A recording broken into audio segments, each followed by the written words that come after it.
Hi friends, ನಾನು ರುಕ್ಮಿಣಿ ಬಾಯಿ. ಇವತ್ತಿನ ವಿಡಿಯೋ ಏನಪ್ಪ ಅಂದರೆ ದೀಪಾವಳಿ ವಿಡಿಯೋ ಆಗಿರುತ್ತೆ. ಇದು ದೀಪಾವಳಿ ಹಬ್ಬಕ್ಕೆ ಎಲ್ಲ ಮನೆಯೆಲ್ಲ ಬರೋ ಸಾಮಾನುಗಳೆಲ್ಲ ನೀಟಾಗಿ ಕ್ಲೀನ್ ಮಾಡಿ, ದೇವ್ರ ಸಾಮಾನೆಲ್ಲ ಕ್ಲೀನ್ ಮಾಡಿ ಇಟ್ಕೊಳ್ತಾ ಇದ್ದೀನಿ ಫ್ರೆಂಡ್ಸ್. ಇದು ಬಂದು ದೀಪಾವಳಿಗೆ ಶಾಪಿಂಗು ಏನೇನು ತಗೊಂಡಿದ್ದೀವಿ ಅಂತ ತೋರಿಸ್ತಾ ಇದ್ದೀನಿ ನೋಡಿ. ಮಕ್ಳಿಗೆ ಬಟ್ಟೆ, ಯಜಮಾನ್ರಿಗೆ ಎಲ್ಲರಿಗೂ ಮನೆ ಮಂದಿಗೆಲ್ಲ ಬಟ್ಟೆಗಳು ತಗೊಂಡಿರೋದೆಲ್ಲ ಪ್ಯಾಕ್ ಮಾಡ್ಕೊತಾ ಇದ್ದೀನಿ. ಏನಕ್ಕೆ ಪ್ಯಾಕ್ ಮಾಡ್ಕೊತಾ ಇದ್ದೀನಿ ಅಂದರೆ ನಾವು ಈ ಸತಿ ಊರಲ್ಲಿ ಹಬ್ಬ ಆಚರಿಸೋಣ ಅಂತ ಎಲ್ಲ ಪ್ಯಾಕಿಂಗ್ ಮಾಡ್ಕೊತಾ ಇದ್ದೀನಿ ಫ್ರೆಂಡ್ಸ್. ಯಾವಾಗಲೂ ಇಲ್ಲೇ ಬೆಂಗಳೂರಲ್ಲೇ ಮಾಡ್ಕೊತಾ ಇದ್ದಿದ್ದು, ಇದೇ ಫಸ್ಟ್ ಟೈಮ್ ಊರಲ್ಲಿ ಹೋಗಿ ಮಾಡೋಣ ಅಂತ ಎಲ್ಲ ಪ್ಯಾಕ್ ಮಾಡ್ಕೊತಾ ಇದ್ದೀನಿ. ಪ್ರತಿಯೊಂದು ಸಹ ಮರಿದಿರ ಪ್ಯಾಕ್ ಮಾಡ್ಕೊತಾ ಇದ್ದೀನಿ. ಇದು ಬಂದು ನನ್ನ ಬಟ್ಟೆ ಫ್ರೆಂಡ್ಸ್. ಹೇಗಿದೆ ಅಂತ ಕಮೆಂಟ್ ಮಾಡಿ.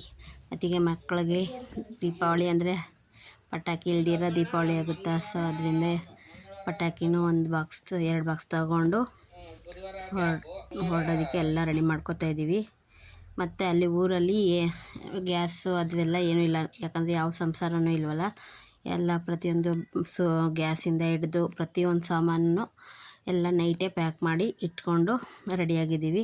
ಇದು ಬಂದು ಬೆಳಗಿನ ಜಾವ 2 ಗಂಟೆಗೆ ಸೋಮವಾರ ನೋಡಿ. ನಾನು ಈ ರೀತಿ ರೆಡಿಯಾಗಿದ್ದೀನಿ ಬೆಳಗಿನ ಜಾವ ಹೊರಡೋದಕ್ಕೆ. ಏನಂದರೆ ಪೂಜೆ ಎಲ್ಲ ಮುಗಿಸಿದ್ದಾಯಿತು, ಮನೆ ಕ್ಲೀನಿಂಗ್ ಆಯಿತು, ಎಲ್ಲ ಮುಗಿಸಿ ಫಸ್ಟ್ ಟೈಮ್ ನಾನು ನನ್ನ ಓನ್ ಗಾಡೀಲಿ ಊರಿಗೆ ಹೋಗೋಣ ಅಂತ ಪ್ರಿಪೇರ್ ಮಾಡ್ಕೊಂಡಿದ್ದೀನಿ. ಯಾವತ್ತೂ ಅಷ್ಟು ದೂರ ಹೋಗಿರಲಿಲ್ಲ. ಬನ್ನಿ ಫ್ರೆಂಡ್ಸ್ ಹೋಗೋಣ. ಇವರು ಆಟೋದಲ್ಲಿ ಎತ್ಕೊಂಡಿದ್ದಾರೆ ಲಗೇಜು. ಈಗ ನನ್ನ ಒಬ್ಬ ಮಗ ಮತ್ತು ನಮ್ಮ ಅತ್ತೆಯವರು ಎಲ್ಲರೂ ಒಂದು ಆಟೋದಲ್ಲಿದ್ದಾರೆ. ಆಟೋ ಫುಲ್ಲಾಗೋಗಿದೆ. ನಾನು ಮತ್ತೀಗ ನಂದು ಇನ್ನೊಂದು ಮಗ ಗಾಡೀಲಿ ಹೊರಡ್ತಾ ಇದ್ದೀವಿ. ಹೋಗ್ತಾ ಹೀಗಿದೆ ವ್ಯೂ. ಬೆಳಗಿನ ಜಾವ 5:15 ಬಿಟ್ಟಿದ್ದು. ಈ ರೀತಿ ಅಡ್ಡದಾರಿ ಕಾವಲ್ ದಾರಿಲಿ ಹೋಗ್ತಾ ಇದ್ದೀವಿ. ಎಷ್ಟು ಚೆನ್ನಾಗಿದೆ, ಮಂಜಾಗಿದೆ. ಇಲ್ಲಿ ಬರೋ ಅಷ್ಟರಲ್ಲಿ ಮೇನ್ ರೋಡ್ಗೆ 6 ಗಂಟೆ ಹೆಚ್ಚು ಕಮ್ಮಿ ಆಗಿತ್ತು. ಇದು ಟೋಲ್ ಮುಗಿಸಿ ಹೊರಡ್ತಾ ಇದ್ದೀವಿ ನೋಡಿ. ನಾನು ಹಿಂದೆ ಬರ್ತಾ ಇದ್ದೀನಿ. ಫಸ್ಟ್ ಟೈಮ್ ನಾನು ಮೇನ್ ರೋಡಿಗಂತ ಬಂದಿದ್ದು ಫ್ರೆಂಡ್ಸ್. ತುಂಬ ಖುಷಿ ಆಗ್ತಾಯಿತ್ತು. ಹೊರಡ್ತಾ ಇದ್ದೀವಿ. ಚೆನ್ನಾಗಿತ್ತು. ಬೆಳಗಿನ ಜಾವ ಬಿಟ್ಟಾಗ ಜಾಸ್ತಿ ಗಾಡಿಗಳು ಓಡಾಡಲ್ಲ, ಸೊ ಅದರಿಂದ ನಾನು ಫಸ್ಟ್ ಟೈಮ್ ಬರೋದ್ರಿಂದ ಬೆಳಗಿನ ಜಾವನೇ ಬಿಟ್ವಿ. ಹೇಗೆ ರೈಡ್ ಮಾಡ್ತಾಯಿದ್ದೀನಿ ಕಮೆಂಟ್ ಮಾಡಿ ಫ್ರೆಂಡ್ಸ್. ನನ್ನ ಮಗ ವಿಡಿಯೋ ಹಿಡ್ಕೊಂಡು ಕೂತ್ಕೊಂಡಿದ್ದಾನೆ. ಇವಾಗ ಇಲ್ಲಿ ಕೂತಿರೋದು ಚಿಕ್ಕ ಮಗ ಫ್ರೆಂಡ್ಸ್. ನನ್ನ ಹಿಂದೆ ಆಟೋದಲ್ಲಿ ದೊಡ್ಡ ಮಗ ಕೂತಿದ್ದಾನೆ. ಮುಂದೆ ಅವನ್ನ ಎಕ್ಸ್ಚೇಂಜ್ ಮಾಡ್ಕೊತೀನಿ. ಸೈಡಲ್ಲೇ ಬರ್ತಾಯಿದ್ದೀನಿ ಫ್ರೆಂಡ್ಸ್. ಹೆಲ್ಮೆಟ್ ಹಾಕ್ಕೊಂಡು ಸಹ ಬರ್ತಾ ಅಲ್ಲಿ ಸ್ಲಿಪ್ಪಾಗಿ ಬಿದ್ದಿರಿ ಫ್ರೆಂಡ್ಸ್. ನಾನು ನನ್ನ ದೊಡ್ಡ ಮಗ ಇಬ್ಬರೂ ಈ ರೀತಿ ಆಗಿದೆ ಮುಖ. ಅಲ್ಲೆಲ್ಲ ಹಾಸ್ಪಿಟ್ಲಿಗೆಲ್ಲ ಹಾಕಿ ತೋರಿಸಿ ಬಂದ್ರಿ ಫ್ರೆಂಡ್ಸ್. ಇನ್ನೇನು ಮಾಡೋಕ್ಕಾಗಲ್ಲ, ಹಬ್ಬ ಮಾಡಲೇಬೇಕಲ್ಲ ಅಂದ್ಬಿಟ್ಟು ಹೋಗಿ ಮಟನ್ ತಗೊಬಂದರು, ಗುಡ್ಡೆ ಮಾಂಸ. ಈ ಫಸ್ಟು ನಮ್ಮಮ್ಮ ಮನೇಲಿ ಹಬ್ಬ ಅದು ಫ್ರೆಂಡ್ಸ್ ಮಾಡ್ತಾಯಿರೋದು.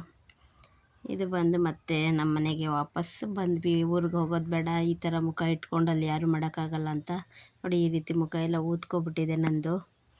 ಮತ್ತು ಮನೆಗೆ ಬಂದು ಮಂಗಳವಾರದ ದಿನ ಇದು ಫ್ರೆಂಡ್ಸ್ ಹಬ್ಬ ನೋಡಿ. ನಾವು ಈ ರೀತಿ ಹೆಂಗಸರು ಬಟ್ಟೆಗಳನ್ನೆಲ್ಲ ಒಂದು ಸೈಡು, ಗಂಡಸರು ಬಟ್ಟೆಗಳೆಲ್ಲ ಒಂದು ಸೈಡ್ ಇಟ್ಬಿಟ್ಟು ಸತ್ತಿರೋರಿಗೆ ಈ ದೀಪಾವಳಿ ಹಬ್ಬ ಮಾಡೋದು ಫ್ರೆಂಡ್ಸ್. ನಾವು ಈ ಪಕ್ಷ ಅಂತಾರಲ್ಲ ಆ ಥರ ಎಲ್ಲ ನಾನು ಮಾಡಿರೋ ಅಡುಗೆಗಳು,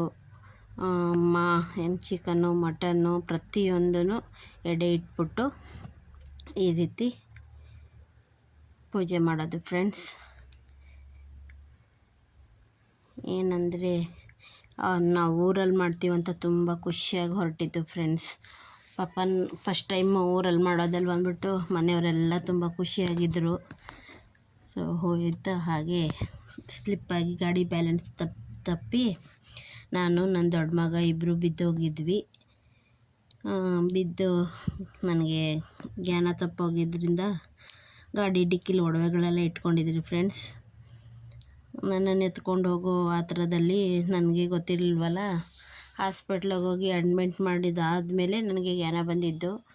ಅಲ್ಲಿ ಗಾಡೀಲಿ ಒಡವೆ ಇದೆ ತಗೋಬಾ ಅಂತ ಹೇಳಿ ಕಳಿಸಿರೋ ಅಷ್ಟರಲ್ಲಿ ಒಡವೆಗಳು ಕಳ್ತನ ಮಾಡ್ಕೊಬಿಟ್ಟಿದ್ದಾರೆ ಫ್ರೆಂಡ್ಸ್. ತುಂಬ ಬೇಜಾರಾಯಿತು. ಒಂದು ನನಗೆ ಈಗ ಈ ರೀತಿಯಾಗಿರೋದೊಂದು ಬೇರೆ ಬೇಜಾರು. ಮಗನ ಕಾಲಿಗೆ ಏಟಾಗಿತ್ತು ಪಾಪ.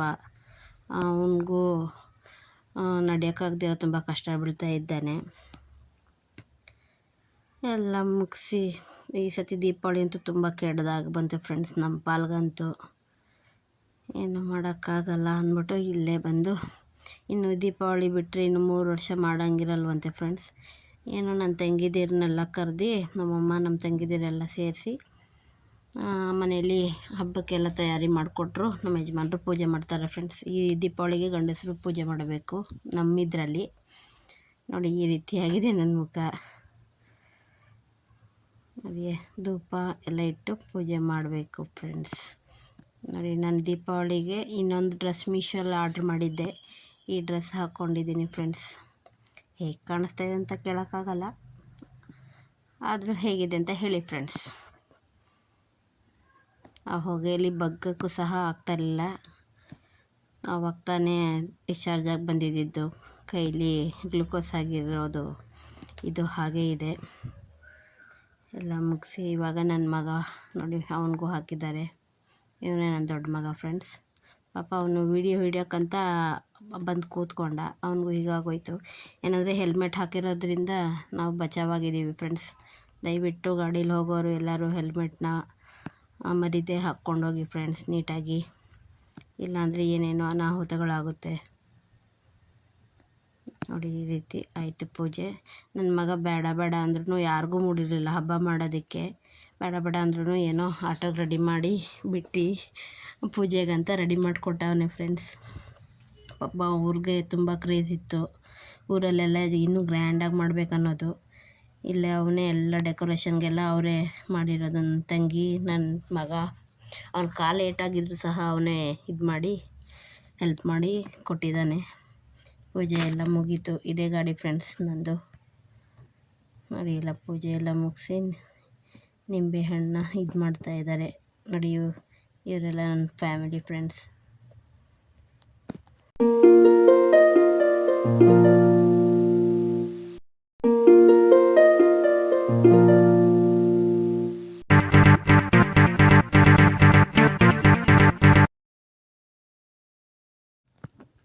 ಇದು ಬಂದು ಗಾಡಿಗೆಲ್ಲ ಆರತಿ ಆದಮೇಲೆ ನಮಗೂ ಒಂದು ಸತಿ ದೃಷ್ಟಿ ತೆಗಿತಾ ಇದ್ದಾರೆ ನೋಡಿ. ಯಾವ ರೀತಿ ಇದ್ದಿದ್ದು ಮುಖ ಯಾವ ರೀತಿ ಆಗಿದೆ ಅಂತ. ಇನ್ನೆಲ್ಲೂ ಏಟಾಗಿಲ್ಲ ಫ್ರೆಂಡ್ಸ್, ಮುಖಕ್ಕೆ ಜಾಸ್ತಿ ಏಟಾಗಿರೋದು. ಅದು ಅರ್ಧ ಭಾಗ ಮಾತ್ರ. ಅದಕ್ಕೆ ಇಬ್ರಿಗೂ ಸರಿ ಇಲ್ಲ, ಅಮಾವಾಸ್ಯೆ ಟೈಮ್ ಹೊರಗಡೆ ಹೋಗಿದ್ದು ಅಂದ್ಬಿಟ್ಟು ಹಾಗೆ ದೃಷ್ಟಿ ತೆಗಿತಾನೆ. ನನ್ನ ಮಗನಿಗೂ ಪಾಪ ತುಂಬ ಏಟಾಗಿದೆ, ಆದರೂ ತೋರಿಸ್ಕೊಳ್ತಾ ಇಲ್ಲ. ಅವನು ತುಂಬ ನೋವು ಪಡ್ತಾಯಿದ್ದ ಫ್ರೆಂಡ್ಸ್. ನನಗೆ ಈ ಥರ ಆಗೋಗಿದೆಯಲ್ಲ ಅಂದ್ಬಿಟ್ಟು ಎಲ್ಲ ಕಾಯೆಲ್ಲ